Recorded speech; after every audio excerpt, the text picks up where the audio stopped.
I don't think he's proficient enough to catch the ball. So if you want to help Jalen out, put the guy back there that can catch the ball. I think that's why they're letting him walk, Barrett, is because he's not a complete back in today's NFL.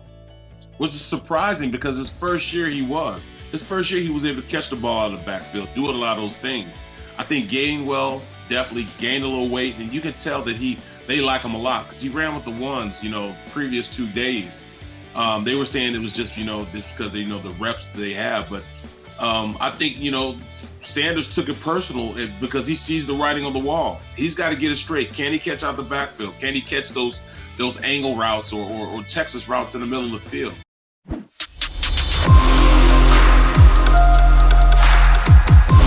As I bring in another dear friend, Barrett Brooks joins us here now on the National Football Show. Brother, I appreciate you doing this, man. Hardest working man in Philly media right now is Barrett Brooks. Bro, man, I got many jobs, man. I'm trying to pay bills, bro. Trying to pay bills, man. I think I work harder than the Eagles right now. Good one here. Barrett, I'm sorry, man. I got to say it out of the gate. By the way, I watched practice today. I thought it was really cool, the access they give you with like Twitter. You get a chance to watch the entire practice. I saw some good stuff out there, and I heard you the last couple days talking about how more focused and how more they're in line with what Nick Sirianni's asking them to do. You see them going drill to drill. They understand what's being asked of them.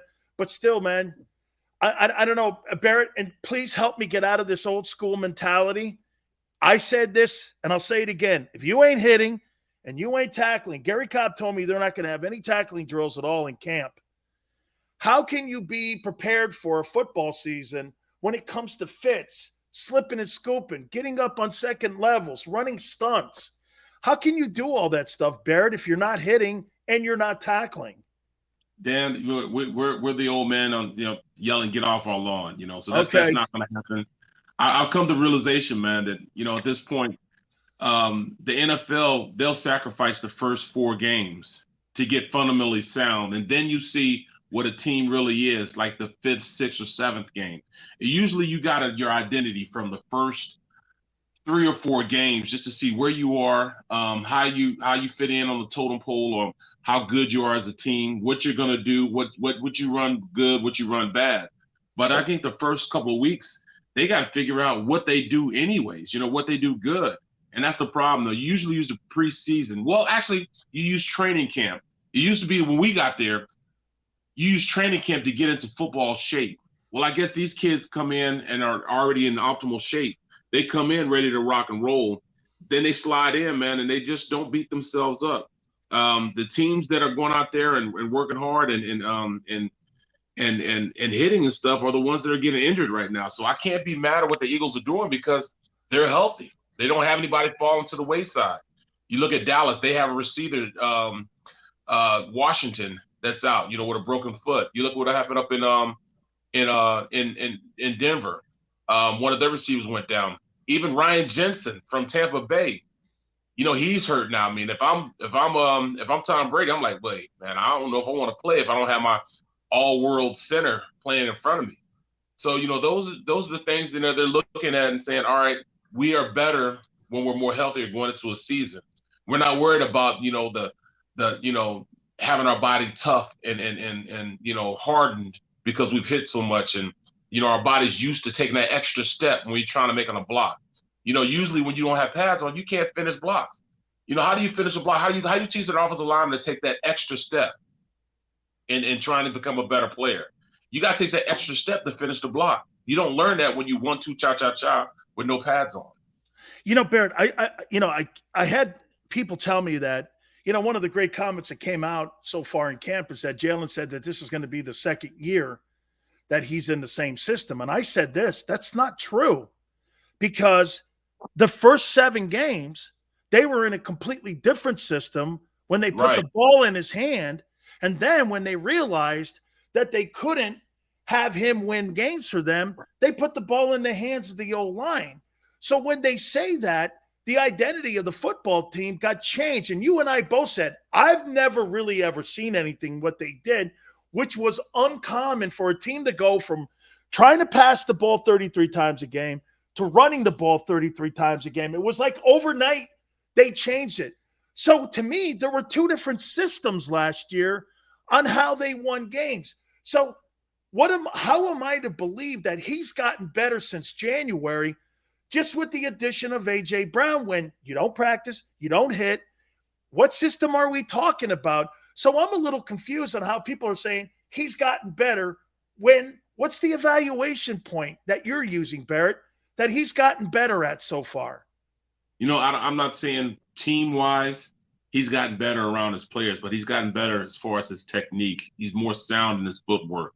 Fair. I guess that's going to equate to him more with his decision-making, going to help him make better decisions because he's more confident in his ability to go out there and execute with the fundamentals that he went out there and learned this offseason. As for, the cohesiveness between him and his receivers, we already know that him and Brown have a great relationship together. So that type of relationship right there leads to usually a better sense of him being able to trust who he's throwing to. I know last year he didn't trust throwing it to Jalen Reagor. He just started being able to trust throwing it to, the other receivers like Smitty. He trusts going to Smitty. That's why Smitty almost had 1,000 yards last year. Well, this year he has two guys he can trust. He trusts Smitty. He trusts A.J. Brown. And now Dallas Goedert's going to fall into the line and being one of the better tight ends in the league. He has the prowess to be one of the top tight ends in the league, top 5 in the league, if he goes out there and Jalen Hurts trusts him. So I think it's more so he learned fundamentally, he became fundamentally sound, more sound than he was before, which would help in his confidence level, not necessarily his decision-making, but his confidence level in executing the offense and getting the ball to where he needs to get to. He has some weapons, man. That's one thing he does have. Even, just having, A.J. Brown there, that's really the only thing they really big, thing they did on the offensive side of the ball as far as bringing anybody. Zach Pascal is a nice piece. He brings a mentality, a dog mentality to this wide receiver room. I guess that's why they brought him in. But at least, he'll fall in line under guys that, he can rely on to catch the ball consistently. He didn't have that with Jalen Reagor. He definitely didn't have that with Jalen Reagor. Barrett, I want to take you to the other side of the ball, and my red flag already has gone up on the coaching staff on that side already. So I was listening to a guy who covers the team, and he wrote a story, I think it was for CBSSports.com. He's a contributor to JAKIB, and I heard him say that Jonathan Gannon is going to try to figure out a way on how to drop back Haason Reddick in coverage. And my first thought was this. Well, I guarantee you that's not the ideology that Howie Roseman had when they're talking about bringing him in to cover tight ends and backs out of the backfield. He's brought in here to put his hand in the dirt or to get around that hula hoop and to get to that quarterback. See, he's 6'1", 235, maybe 240. People say he gained some weight. To me, Barrett, I think they're going to struggle putting him on the field for 3 downs because he's one of those old school tweener guys where you're not going to line him up on a guy like you or Lane Johnson because 6'6", over 17 games, that guy won't make the season. So I think trying to watch Jonathan Gannon put all these pieces. Watching camp today, Barrett, there's a lot of depth on that team. There's a lot of really good depth, especially in the front 7. Are you confident you think he can put all the pieces on the chessboard? You know what? You asked me that question. I'm going to ask you a question from a defensive lineman standpoint. It'll kind of help me answer my question. How easy is it to go from playing a 2-gap system to a 1-gap system? That's really going to give me the idea on how good this defense can be. Because as a defensive lineman, when you go from, not even necessarily series to series, but play to play, playing the 3-down, 2-gap system, and then turn around and put 4 defensive linemen on the field, now you got to play 1-gap system. How good is that? I mean, how good can you be from straddling that line and knowing when to play when to play 2-gap and 1-gap system? How easy is that? How hard is that? Let me tell you this, man. A guy like yourself at 6'6", 330 pounds, if I'm 2-gapping you, you're winning right out of the stance. For me getting on your shade and me just getting up the field, it's more of a penetration situation. Yeah, my only gap is that 3-gap. That's the only thing. I can't let your head get across my face. I just have one technique that I'm responsible for. That I'm trying to get your shoulder turned. I'm trying to get up. That backside tackle playing the one's got to slide down, and my backer's got to be scraping the lane behind me here. So giving me a one technique, Barrett, man, dude, the only thing I'm thinking about is not letting you get to my onside shoulder over here and me getting up the field. Two-gapping, you know what that means? I got to take a big old dude like you on. I've got to make sure that you don't get slipped or give me one of them sorry-ass head fakes that you guys do all the time to get up on the second level on me. Yep. I can't. Right, that head fake, man, Ray Donaldson did that to me and shook me out. He shook all my change out of my pocket. I'm sitting there doing this. Two-gap in, man, it's a slug defense, and they got too much team speed in that front seven, I think, to play a two-gap. So, to me, I think they're more conducive to a 43. I'd like to see them playing a 3 and a 1 and maybe a shade on the center. I don't think they're going to do that. I think they like the bare front, which is going to put Big Davis right there, hit up on the center. So they're going to play 46? Yeah, they're going to play like a 46 defense, right? The bare front. Yeah, they're going to run like 46 with a tilt? No, it's going to be on the straight 46. Okay. Have him right there, head up over the center, and have Fletcher Cox and the other kid right there over the guards. And then I think that's how they're going to try to use Haason Reddick as the guy on the outside, and then they're going to have maybe Brandon Graham on the other side. And I think that's how they're going to try to play defense. So they're going to play Haason Reddick like Wilber Marshall, like how Wilber played in that Bear defense. Yeah, that's exactly what they're trying to do. They want to make sure that they can keep those three guys, and the two guards in the center covered up to keep them off the linebackers. And hopefully, those guys can get penetration after they stop the first initial contact of the offensive line. That's tough, man, when you're asking a guy to do that. But they're asking him to do it, and hopefully their linebackers are good enough at this point, TJ Edwards and Kazir White, to make plays. How about this, Barrett? Back over on the offensive side with Miles Sanders. I'm saying that the guy who should start in that backfield should be Gainwell because he's more of a guy that's like Brian Westbrook where he can catch passes. If you're trying to create a situation where you're trying to improve your long passing game and your distance passing game, dude, the first thing you got to do is improve your short passing game. Their screen game was nowhere to be seen. Their slot passing game was nowhere to be seen last year. If you really want Jalen to increase his completion percentage, being able to open some of those lanes up for Devontae, who runs great routes. I saw him today running those great routes.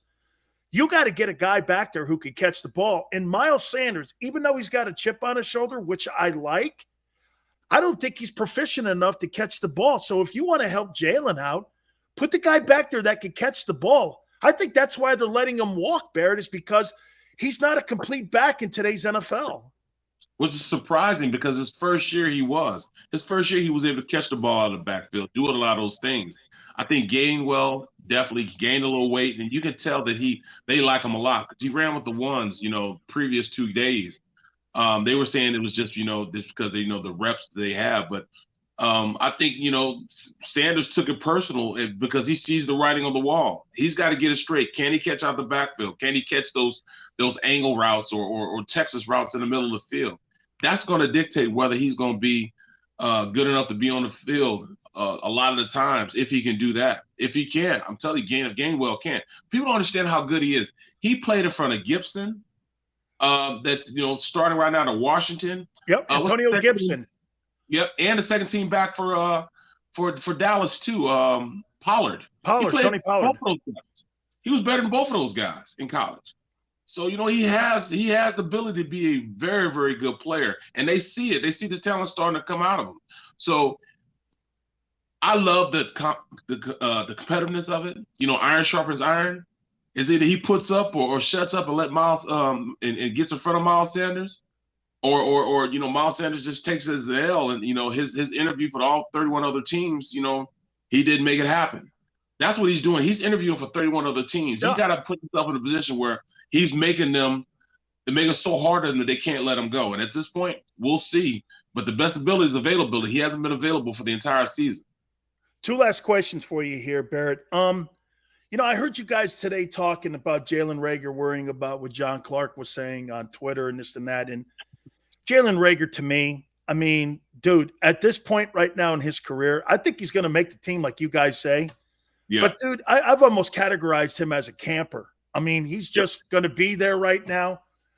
My problem is with A.J. Brown a little bit. I know I heard you guys say, well, he's produced. This is what I don't like. And he's talking about Tennessee Titans still, and he's talking about the Titans, how everybody got their contract, even though he forgets that Tyreek Hill got traded also to the Miami Dolphins. But he's talking about how he got butthurt over the fact that they didn't want him back. And I said this, well, he wasn't the centerpiece on that team. The centerpiece is that movable refrigerator and Derrick Henry. He's the centerpiece on that team. He wasn't. He actually missed 4 games last year, and they still were the number 1 seed even without him and Henry. Henry missed 10 games last year. So the quarterback is really number 2. He talks a lot, and I'm like this. I don't know, man. I mean, look, do I think he's elite? You showed me that video of him. I don't really think he puts elite numbers up. I think he's elite after the catch, like on 3rd down, red zone. I'm throwing to that guy in the red zone. He's going to get me touchdowns on jump balls, Barrett. That guy's a physical specimen. You know, he averaged 998 yards a game a year when he was in Tennessee for 3 years. Not exceptional. But, I mean, how do you see him as an addition to the team? I mean, he doesn't really have elite numbers, but he has elite game. I don't even know how to categorize him because he's not going to put up 1,500 yards. He has the look. He has the look. He sure does. I've been saying it for the past 2 or 3 days now that they didn't draft Smitty to be a number 2 wide receiver. Devontae Smith is a number 1 wide receiver. So whether you categorize him 1A or 1B, however you want to categorize him, Smitty's not just going to take the back seat to him just because him and Jalen Hurts are just, are friends. What it is, it creates a great competitive situation for the quarterback to have. Smitty runs routes. He's seamless in his route. He creates separation. He's so silky smooth that he's gonna run routes that are gonna get him open. He understands space and where he needs to be, where he needs to sit down in the zone or keep running past in man-to-man situations. But then on the other side, you got A.J. Brown, who's a guy that's going to go out there and get that tough yards, those Debo type of yards where you can throw the ball on his body and he'll catch it. They say he has, strong hands. He's a big opposing body. 2 contrasting styles that make both those guys number 1 wide receivers. It's just like pick your poison. Who you going to cover? Who you going to double team? I think they'll start off double teaming A.J. Brown, but I tell you what, in just a little bit of time, a very few situations where they're not going to be looking at Smitty and trying to double team him also. He's that good. I think he has the elite route running you need. He has elite route running. He's just got to take the whole package and put it together and become the receiver that, they draft him the number 10 pick for. Well, we're going to put some White Castles on. I got a bet for you. You ready? There you go. What's up? Over under 20 missed tackles in game 1 because of no hitting. What do you got against the Lions? Over under 20 missed tackles. Bro, I might go with the over with that, man. Easy, man. Easy. Off, man. You gotta learn how to tackle, man. Watch, they're gonna be trying to run up and just thump guys, man, and that's not gonna work, man. It's not gonna work. You gotta wrap up, man. Like old dudes. Can you believe that, Barrett? We sound like old guys now. Hey, you got it. I remember guys like Tom Rafferty, and I'm like, man, you're such an old dude. You played like when I was 10 years old, man. Ed Jones, I'm looking, and I remember you when I was 11. And Ed's looking. Now I'm doing this. Back when we had 3 and A's. I'm doing all that shit. I can't shake it, brother. I love you, man. And appreciate you, bro. I really do, man. You're such a great friend of ours now, and I really appreciate it. By the way, your mom's got the same birthday as my daughter. Is that not freaky great, man? Isn't that great? And she told me to tell you hello too. I called her on my way over. She told me to tell you hello, man. Absolutely, dude. I love you, man. I'll talk to you down the line. Tell the fellas I said hi. I will, bro. Take it easy. You got it. That is our friend Barrett Brooks, man. You can catch him with Sports Take each and every single day right here on JAKIB Media, man. It's great stuff. I love talking with him. Yeah, man. Dude, man, I do. Barrett is as good as it gets right now, man. Just a good man.